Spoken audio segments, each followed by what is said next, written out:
Good morning. My name is Ben Vozzolo, and I'm the CEO of Vibrant Healthcare Alliance. And on behalf of our clients, volunteers, board, and staff, I welcome all of you to our Ann Johnson Health Station site, which has been a vital part of the local community since the 1990s. We'd like to begin by acknowledging that the land we're meeting on is the traditional territory of many nations, including the Mississaugas of the Credit, the Anishinaabe, the Chippewa, the Haudenosaunee, and the Wendat peoples, and is now home to many diverse First Nations, Inuit, and Métis peoples. We also acknowledge that Toronto is covered by Treaty 13 with the Mississaugas of the Credit. As facilitators who are white and non-Indigenous to Canada, we would like to express our gratitude to the traditional caretakers of this land for allowing us to be here. The COVID-19 pandemic and its associated lockdowns created an unprecedented sense of loneliness, isolation, and vulnerability for all of us, and many struggled to access the services and supports they needed. Here at Vibrant, we work with people with complex physical disabilities and seniors, groups that disproportionately extremely felt the impact of the isolation, which in turn had serious and long-lasting impacts on their mental health. The project to be announced by Minister Bennett here this morning will help Vibrant meet the increased community demand for mental health support and provide for better alignment among services to ensure that needs are met in the most effective way possible. This funding will ensure our ability to provide coordinated supports to some of the City of Toronto's most vulnerable citizens. By working together with the people we serve, solutions can and will be found to improve health and well-being and to support our clients' reconnection with the community at large. It is now my pleasure and privilege to invite the Honourable Marco Mendicino, Minister of Public Safety for the Government of Canada, to make some remarks. Thank you. Well, thank you very much, Ben. Good morning. Bonjour tout le monde. Always great to be back home here in the riding of Eglinton Lawrence at the Ann Johnson site. You know, there's a great history to this site, and as we talk about the substance of this announcement, I also do want to take a moment to acknowledge that we are on the traditional territories of many nations, including the Mississaugas of the Credit. I want to take a moment to acknowledge my good friend Mike Cole, the local city councillor for Ward 8, is it now? I just want to make sure. Eglinton Lawrence, as it's called, and of course, Carolyn Bennett, my friend, my colleague, the Minister of Mental Health Affairs in Canada, the first ever such portfolio officially created and dedicated to this important priority. Carolyn, as you know, you and I are starting to form a bit of a joint roadshow, like our two colleagues, Ministers Duclos and LeBlanc. But as the Minister of Public Safety, I find it is increasingly important that we view these issues together. How we approach creating safe and inclusive communities is very much a function of the approach that we take to public health care, as much as we work with those agencies that are implicated in law enforcement. So it is truly great to be here with you to make this announcement this morning. And of course, to the folks at Vibrant, thank you, Ben, for your leadership. Thanks to your entire team for all that you do here locally for those who need the support when it comes to mental health. Certainly coming out of the pandemic, 2 years in which sacrifices were made, folks faced challenges together. It is vital now more than ever that we are supporting local organizations like yours in the work that you do.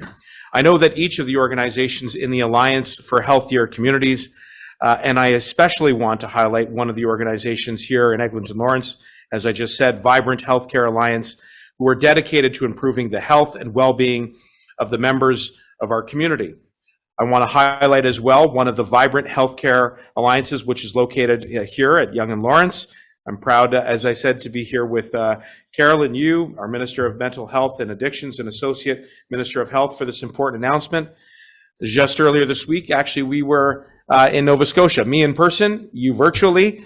Glad to see you're back here in person with us, where we made an announcement of federal funding of almost $5 million to support the research for national mental health and substance use standards for youth and young adults. And in fact, placing a real emphasis on some of the more marginalized members of our society, folks who are Indigenous, who are racialized, and who need to be brought in and to get that access like everyone else. It is no secret that the system is under enormous strain. One of the areas where the strain is most evident is in mental health and substance use services. Here in Toronto, we see the consequences of mental illness and substance use on the streets every day. But this is only part of the story. Ces problèmes sont souvent invisibles. La maladie mentale et la toxicomanie existent dans les grandes et les petites communautés dans tous les pays, et elles peuvent toucher des personnes de tous les âges, de tous les milieux et de toutes les expériences, ce qui signifie que nous avons tous intérêt à ce que des services appropriés soient disponibles pour ceux qui en ont besoin. And that is why our government, with Minister Bennett's leadership, is taking concrete action to ensure that mental health care is treated as a full and equal part of our universal healthcare system. In fact, as the Prime Minister announced just last month, improving mental health and substance use services is one of the shared priorities identified in our new plan to increase health funding to provinces and territories. This is in addition to mental health supports we've put in place during the pandemic, such as Wellness Together Canada and its companion app, Pocket Well. Both tools provide free access to educational content, self-guided therapy, moderated peer-to-peer support, and one-on-one counseling with health professionals. We have also been working with partners across the country to put in place a 3-digit suicide prevention number. And last August, the CRTC announced that it will adopt a 988 as the number to call or text for Canadians who are in need of suicide prevention and mental health crisis intervention. The 988 service will be launched on November 30th of this year. In the meantime, help is available through Talk Suicide Canada's toll-free number. Lorsqu'il s'agit de soutenir les personnes dans le besoin, les mesures d'urgence comme celle-ci ne sont qu'une pièce du puzzle. Mais pour garantir une bonne santé mentale à long terme, il faut adopter une approche globale. And so with that, I now want to take an opportunity to introduce my friend and my colleague, the Honorable Carolyn Bennett, our Minister of Mental Health and Addictions and Associate Minister of Health. Please, Carolyn. There you go.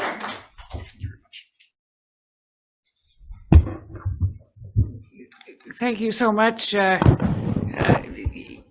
Minister Mendicino, and for that great opening of all your enthusiasm and welcoming us here to your riding and the corner here at Yonge and Eglinton that we share with Rob Oliphant. This is a very important threesome that we tend to share a lot of ideas and support and do lots of things together. So it's great to be here, and it is about all of us in this shared work of improving the health of all Canadians. And aussi, permettez-moi également de reconnaître que la terre sur laquelle nous sommes réunis est le territoire traditionnel des Mississaugas de Crédit, où nous honorons tous les peuples autochtones qui ont pagayé sur ces eaux et dont les mocassins ont foulé cette terre. It is it's so exciting to be here at the Vibrant Healthcare Alliance, but also at the Ann Johnson Center. In that, I think I was here when it opened, and was so impressed that and getting to see them again today. The lifts that help people who are in wheelchairs are able to get up onto the examining table. That the dignity, which is just explicit in everything you do here. And so I am so excited to come back and to be able to see this movement of Vibrant Health Alliance and how the Alliance for Healthier Communities is coming together in really improving the quality of life and health outcomes for people in the GTA and from outside this catchment area, just because of the very special approach that you take here, especially for those with complex needs. And it really is truly inspiring. I think that people, I mean, I think that's the reason today's announcement is so exciting for me is because the Alliance for Healthier Communities and the network of community governed primary healthcare organizations represent the future. This is actually what the announcements of the Prime Minister meant when we say that Canadians should have an attachment to primary care and health teams. It is really what we have lived in the community health center movement for a long time. But what's exciting, I think, about the Alliance for Healthier Communities is that they have created a learning health system. So a learning health system means that there is an opportunity to measure the results, adapt, measure the results again. Are we meeting the needs of the people we serve? Are there people we're not meeting the needs that we go out and find them? How do we know that this is really, and I think as I was saying, this is what we were fighting for in the fight for Women's College Hospital, doctor to interdisciplinary, hospital to community, patient at the center of their care. This is actually the future of health and healthcare, and it is about prevention, and that's really what today's announcement is about. Je sais que vous êtes tous déterminés à améliorer le système de santé de l'Ontario, ainsi que la santé et le bien-être des habitants de notre province. As Marco said, the last few years have been unquestionably difficult, impacting nearly every aspect of our lives. And given all the uncertainty and disruption that came with the pandemic, it's not hardly surprising to realize that so many more people have reported and continue to report an increase in stress, anxiety, depression, loneliness, which is really why we're here today, and PTSD. That it is maybe cette hausse est particulièrement significative pour les groupes qui étaient déjà confrontés à des obstacles importants dans leur recherche de soutien en raison de racisme systémique, de la discrimination, du statut socio-économique ou de l'exclusion sociale. As we come out or recover, it is our duty, I think, to address these long-standing barriers to health equity and build a future where everyone can receive timely, high-quality, culturally appropriate, trauma-informed care wherever they live. And I think that we have had a tiny opportunity because of COVID to recognize that people may be a tiny bit more willing to talk about their mental health, talk about their substance use, and that maybe we have this moment where we need to be able to have the capacity to address that in the way that the Alliance for Healthier Communities is now going to have the supports to do. So today the announcement with drum roll, or I don't know, it's nearly $4 million to the Alliance for Healthier Communities for the expansion of their project entitled Social Prescribing for Better Mental Health.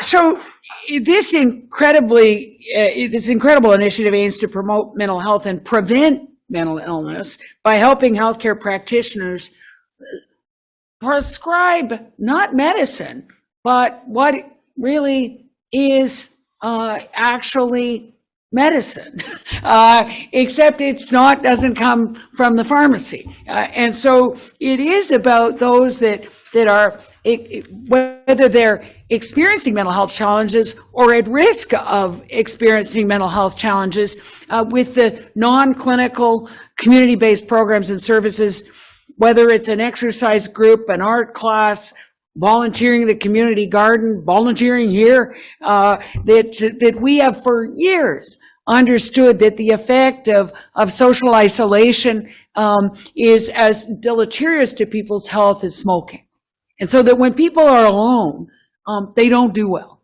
And in not this past census, but the census before, that I was shocked to realize that in our riding of Toronto St. Paul's, over half of the households had only one person in them. And so therefore we have to be we have to be we have to figure out ways to get supports and services out, but more importantly, help them come in to being together. And I was just so excited to be able to see the kind of research that's coming when you do this, whether that's less trips to medical appointments, whether it's to emerge, that we can actually begin to gear up and as part of the project, the training and resources will be provided to 28 community health centers across Ontario to support the implementation of this idea of social prescribing and enhance the community-based mental health promotion program. So mental health promotion and the innovation in that is what I think we are really excited about today, and particularly for the populations that face barriers, not just physical barriers, but in terms of just that whole thing of inclusion and feeling safe spaces. Cela inclut les jeunes, les personnes âgées, les Premières Nations, les Inuits, les Métis, les Noirs et les autres personnes racialisées au Canada, les travailleurs de première ligne et les autres travailleurs essentiels, ainsi que d'autres personnes dont la santé mentale a été particulièrement affectée par la pandémie. So it's the hope that, and again, that the research that surrounds this, that we will be able to prove that social prescribing, we will be able to learn which interventions actually are most effective during this post-pandemic recovery, which will assist in relieving pressure on Ontario and, frankly, Canada's healthcare system in its very medical model. So today's announcement is just one part of our efforts to address the major challenges impacting our healthcare systems, including the damage caused by the pandemic. And as my colleague, Minister Mendicino, mentioned, the Prime Minister recently announced the $198.6 billion in health funding for the provinces and territories to improve integrated healthcare across Canada.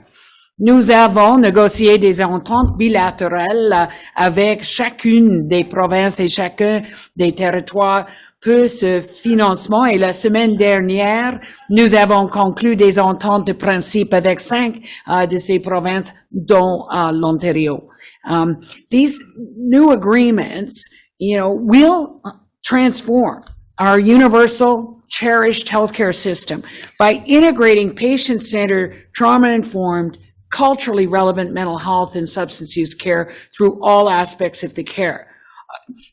This will be based on the indicators that will be measured, and will also fight the stigma surrounding mental illness and addiction and prevent further substance harm. I think, as most of you know, there were 4 pillars in the announcement: ensuring that all Canadians have access to primary care team that has adequate mental health supports, ensuring the strong health workforce, which will require not only recruitment and dealing with foreign credentials and dealing with everything that we need to have optimal health workforce, but also the retention, that healthy workplaces and optimal mental health supports to prevent burnout and increase retention. Adequate mental health and addiction services is the third, decreasing the wait times and reducing the number of Canadians with unmet mental health needs. And the fourth being modernizing our systems, e-health, e-prescribing. Patients having access to their own health records, which finds the errors and allows somebody to show up in in a different, whether it's Emerge or whether it's a different office with your health record with you. So tests aren't repeated and that people actually have ownership of their records and tests, and that have been hopefully better shared across institutions and practitioners and with systems that actually talk to one another. Nous continuons à travailler avec tous nos partenaires pour faire en sorte que les soins de santé mentale soient traités comme une partie à part entière et égale de notre système de soins de santé universel, as Minister Mendicino has stated. It's in the Canada Health Act, physical and mental health. It's what the Prime Minister said, and it means that physical and mental health have to be a full and equal partner in what we see as health and healthcare in Canada. You know, I often refer to the medicine wheel, which the First Peoples knew that to achieve that balance of mental, physical, emotional, spiritual, that finding that balance, that you actually have to have them together, and there can be no health without mental health. So thank you to the Alliance for Healthier Communities and the Vibrant Healthcare Alliance for making today's announcement possible, and for all the work that you do every day that we'll hear about to support the health of people in your communities, including those with mental health and those that have been most affected by the COVID-19 pandemic. With today's announcement, we are taking another important step towards improving the mental health of our communities and building that brighter and better future for all Canadians. So thank you. Merci. Miigwech.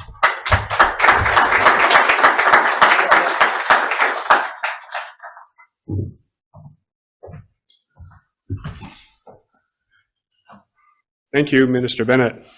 Now I'd like to introduce Marie-Lauren Gregoire Drummond from the Alliance for Healthier Communities and Director of Communications and Stakeholder Relations.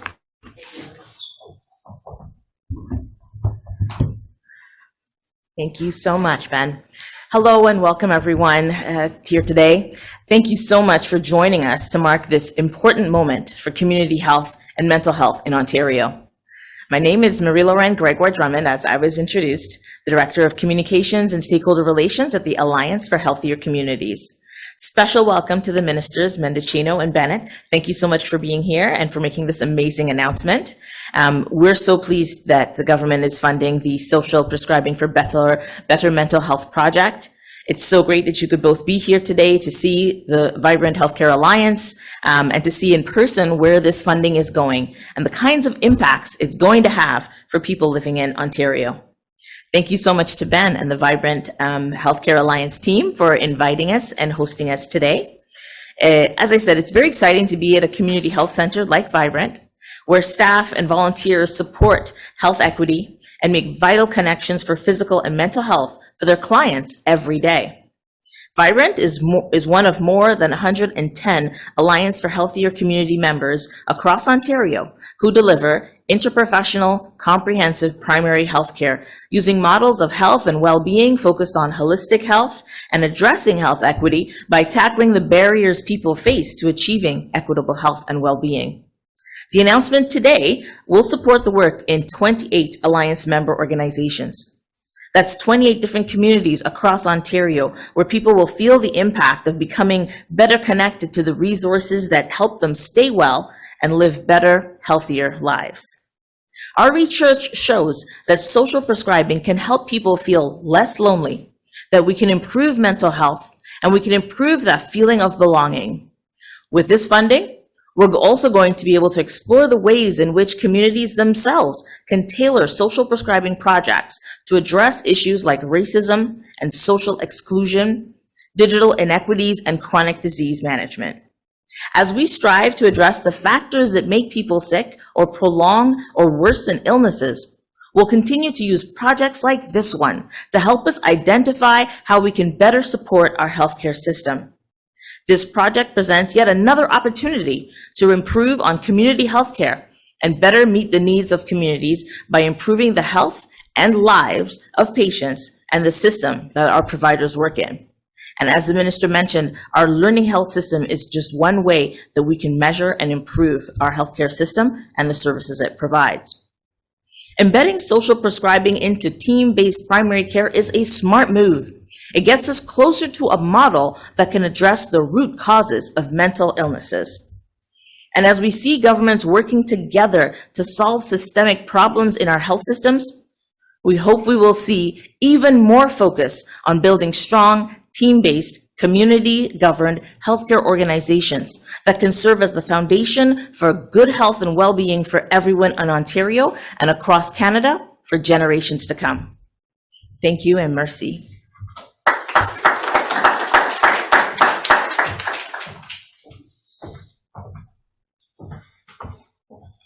Thank you, Marie-Lauren. I'd like to welcome Elena Camiso to the podium, who is from the Alliance for Healthier Communities, and she's the engagement lead for the Social Prescribing for Better Mental Health project. Thank you, Ben. And thank you, ministers. And thank you, PHAC, for this funding. On est ravis d'avoir reçu ce fonds. As the engagement lead, I support the 28 sites who receive funding across the province to design, implement, adapt, and learn from the new programs and pathways they're building to better serve their communities. I won't spend a lot of time, because I could, 28 different projects, each of which is truly inspiring, revitalizing community resources, internal and external, and rebuilding partnerships to serve individuals and communities. I'll just quickly highlight 4 projects in different parts of the province so you have a sense of where this money is going and how it's helping individuals and communities. At the Regent Park Community Health Centre in Toronto's downtown east, they are creating arts-based social prescribing programs for individuals who are precariously housed, as well as for individuals engaged in sex work. They are also building a community-led advocacy committee, which will engage and work to inform the city's Downtown East Action Plan. The social prescription is advocacy. This is inspiring. At Mamwe Singh North Shore Community Health Services, they are reimagining the concept of social prescribing to be inclusive of Indigenous ways of knowing and being, focusing on restoring good balance in the medicine wheel and centering the cultural beliefs and practices of members of the 11 First Nations community and 1 Indian Friendship Center they serve. At the Centre de Santé Communautaire Hamilton Niagara, they are building new programs to re-engage the Franco-Ontarien community they serve in social activities such as Euchre Nights. At the same time, they are also serving newcomers, French-speaking newcomers from various places who are moving through an immigrant journey, and they're trying to find ways to return cultural connectedness to these individuals and groups who have had a long journey to find themselves settled in Ontario. Finally, at Gateway Community Health Centre, which services individuals across Tweed, a very large geography in southeastern Ontario, they are working to develop a social prescribing program that focuses on improving wellness across the lifespan. Starting with well baby visits, they're bringing in new parents and grandparent families to meet their diverse needs and restore continuity in family wellness through a series of cultural and social activities. While these projects are unique to their local context, and they necessarily need to be because they're serving different individuals and communities, they're all doing one important thing. They're trying to connect people who've been most impacted by the COVID-19 pandemic with non-clinical community supports that improve their mental health and well-being. We are so grateful. The Alliance is so grateful, and the 28 sites who receive this funding are so grateful to have this opportunity to build back not only what was lost during the pandemic, but build more capacity, resources, and resilience for the future, improving the mental wellness of the individuals and the communities they serve. Thank you.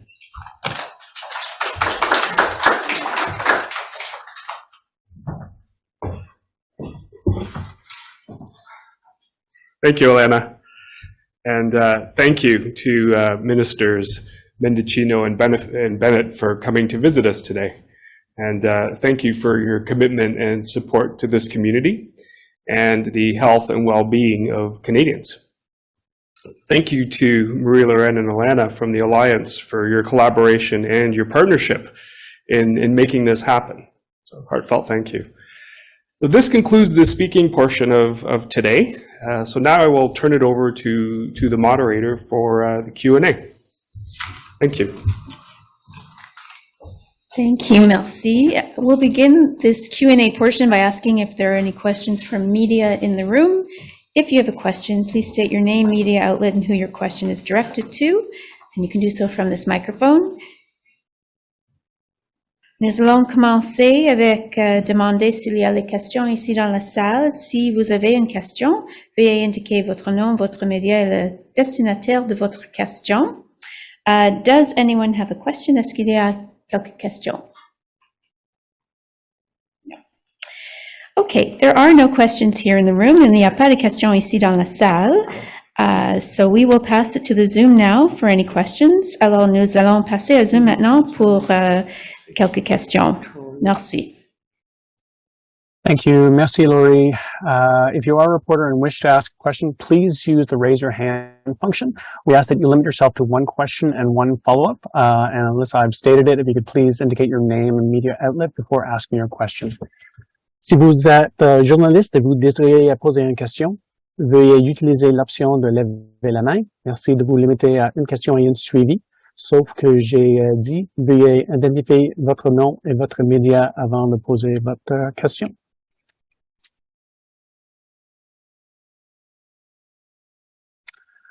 Any questions? Si il y a des questions? No. There's no questions here, no questions on Zoom. Thanks all for attending. Many thanks. Merci beaucoup. Mike has a question. Mike, go ahead. Oh, go ahead. Again, thank you so much for your investment in people's mental health. It is long overdue and very, very urgent, and certainly in this area of the city. We've got some serious mental health issues here, a lot of them related to also substance abuse. I just wanted to ask, along this line, in the city of Toronto, we've started the first program in Canada whereby when we have people in crisis as a result of substance abuse or mental health episodes, we have established the community crisis response teams. There's now 4 teams in downtown Toronto, amongst vulnerable areas, where when someone's in crisis, if they phone 911, the police don't come, but the medically trained community health response teams come to the site. And they basically talk to the individual in crisis. They try to administer any kind of support they can. And then they might basically take that person to the proper facility or whatever. I was just wondering if it's possible maybe in the future to look at partnering with the federal government with this mental health investment that you're making, expand into this area so that, you know, we don't have the Toronto police responding to these mental health calls all the time. Because 30% of the calls, mental health in this area, and the police calls are mental health, 30%. So I just wonder if in the future you could consider maybe partnering with the city in this new initiative of the community crisis response teams to basically bring more proper, responses to people in crisis with, medically trained, nurses, counselors, etc. Absolutely, and I know that the people at Health Canada, they're working with the provinces and territories on really the bilateral agreements. Things like wellness checks or the kind of mental health response is very much part of, we know we've got to do better. That just having police respond has not been successful. And I think that with Minister Mendicino and I, that whether it's the RCMP or whether it's OPP or whether it's local law enforcement, for us to be able to also do the research on what is the most appropriate response. I know when we were in Denver this summer, there's 2 different responses. If there's risk, then the police go with a ride along of a mental health worker. If there's not risk, then it is the mental health team that responds. I think that there's interesting debate as to whether they go together, whether the police officer stays in the car, whether the police officer's back at the station. And I think we want to know what is the most optimal approach so that we could eventually end up with a national standard, that this is what happens wherever you live in Canada, and that for us to be able to partner with the crisis response teams in various jurisdictions, I think is the way to go. But I think you're absolutely right, Councillor, that this is an area that we have seen some pretty heartbreaking outcomes, and that we have to do better. Can I just add briefly to what Minister Bennett just said? First, Mike, thanks for being here. Thanks for your leadership and advocacy in the space of mental health. And I think it goes right to the core of the integrated approach that we need to take to keeping our communities safe. And there will be incidents that require the full extent of a law enforcement response. But then, as you pointed out, there are a significant and growing number of calls that don't require police intervention, but are rather more appropriately supported by healthcare professionals. And I think, as we have this conversation, taking an integrated approach on the ground, where you have the resources in place to respond to those calls. You heard in my introductory remarks that we're setting up a hotline that is dedicated to people who are in health crisis, as opposed to, let's say, an emergency that involves some measure of violence or threat, which is what people use 911 for. I think more education as we stand up that service will help to focus people towards an issue that is better responded to by healthcare professionals as opposed to law enforcement, who are already under enormous strain when it comes to resources. But I think that's why it's important that Minister Bennett and I are taking our work very much in collaboration and in lockstep. And whether you're talking about this announcement, which we've done today in a partnership with the Alliance, thank you, Alana, for your leadership here locally, and thank you again to Ben, to you and your team at Vibrant, or whether it's the work that I'm doing under my portfolio under the Building Safer Communities Fund. The whole point of that program is to stop violence before it begins. And it is the partnership and the leadership that I have with Minister Bennett, where we work with organizations who specialize in providing mental health supports, people who are in crisis, who need the support, the sense of community, belonging, the fact that they're not alone coming out of the pandemic, is how I think we can address and mitigate those challenges that can lead to violence. So I think your question is a very important one, and I want to assure you that at the federal government level, we will be there to work with municipalities, including obviously here at home in Toronto, to try and take a more joint approach to these issues. I think that as Marco said, and as we work with learning from what the states have done since their 988 line went live, that again, how do we ensure wherever you live in Canada, there's a place to call that will be answered, that there will be the appropriate response, and then if necessary, somewhere to take them.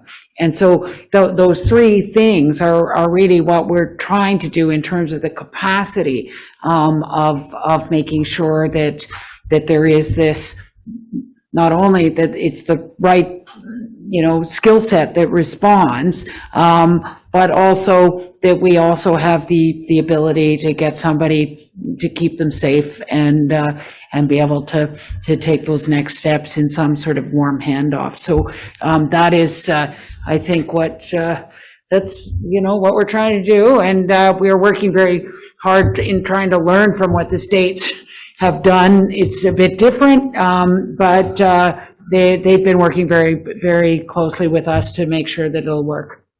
Thank you very much. Merci.